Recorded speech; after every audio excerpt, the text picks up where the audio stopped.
this picture is a picture of my professor's husband. So I studied with Professor He Hong in Shenyang Contemporary Music, and her husband, Zhao is the reformer. He set the final model of the full pedal mechanism double strum compo.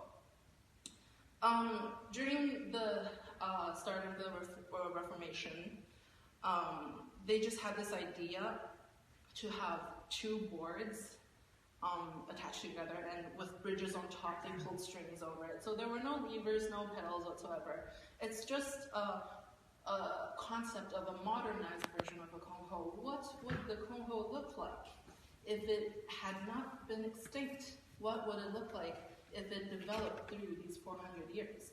So they were discussing, and they took a lot of ideas from the Western harp, which is its sister instrument. So the Western harp and the kongho had the same ancestors. They originated from the same line, the same branch, but traveling to the west, it turned into the harp, and traveling to the east, it turned into the kongho. The structure is quite different. As you all can see that, a lot of people say, ooh, lovely harp, it looks quite different. It took the shape of the Western harp and also the pedal mechanism. So it has the same pedal mechanism, and the strings are color-coded the same way. It's also a heptatonic scale. You have do, re, mi, fa, sol, la, si, do. And we could change from flat to natural to sharp. There is a slightly westernized concept to this as well, but we have also incorporated a lot of Chinese original concepts, like the soundboard. I'm going to go over there and kind of just slightly explain this to you.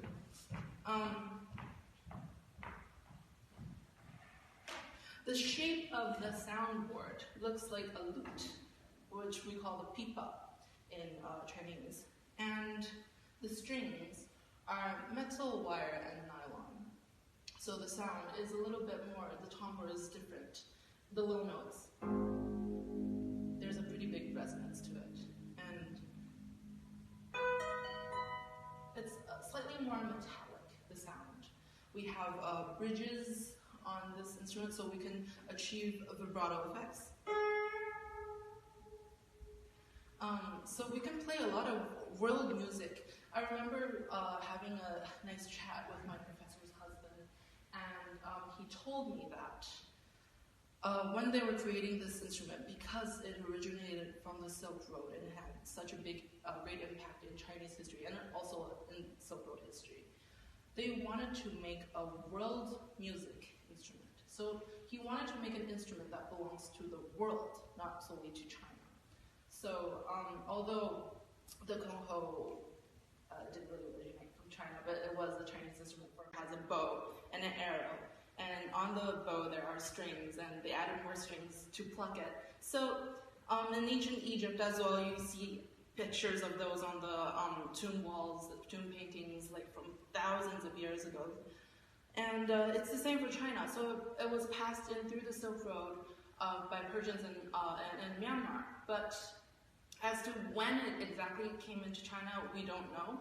But by the Han Dynasty, there were written texts and paintings in tomb walls. So it is there is sufficient evidence that by the Han Dynasty, this is already a really popularized instrument. And in the Tang Dynasty, it reached its peak. And the kongho originally had around 13 to 15 strings when it just started.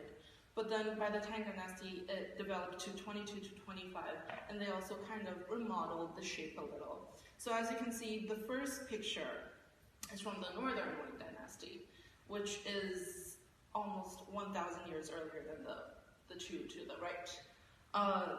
This middle picture is a depiction of, these are all from the Dunhuang grottos, Mogao grottos. And the middle one is from the late Tang Dynasty. And the third one is from the early Tang Dynasty. As you can see, like the third one, the position is slightly different than the former two. We have the arch towards the body for the first two, and the arch is away from the performer in this picture. I did a research paper on this, but I won't be talking too much about it. It's just that there is a possibility that the painter had painted it in the wrong direction, but because it was the Tang Dynasty, it's one of the biggest era in China. I actually believe that there are instruments like these, a different kind of kongho that has to be played in this position. But that's a different topic. All right, so the phoenix-headed kongho is the third type of kongho in ancient China. It originated from the Indian veena. It's a lute-like instrument with either a peacock or a phoenix's head. So to the right, you can see this is what it looks like. It has only one string. This as well is from the Dunhuang grottos. In ancient China, they only drew it with one string because perhaps it's not often seen in imperial music of China, and perhaps they didn't have a good look at the Indian veena. So in the Song dynasty, this phoenix-headed kongho was made performable because they have added many more strings onto it. So this is not really often played, so it went into extinction as well in China, unfortunately. Now, the kongho's significance in ancient China. To the top right corner, we can see a beautiful lady playing the kongho. This is a depiction of a girl of the Tang dynasty.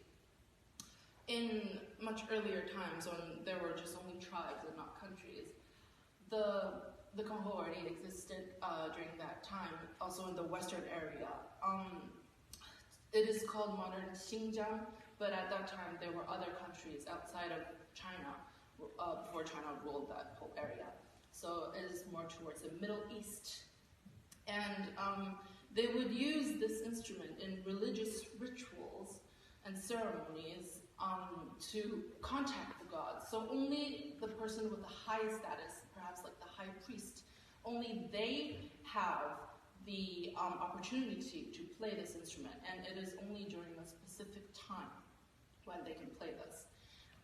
Perhaps when the emperor or a royal family member dies, it had such a great impact in Chinese history and also in Silk Road history.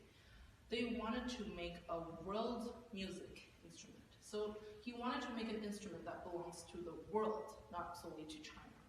So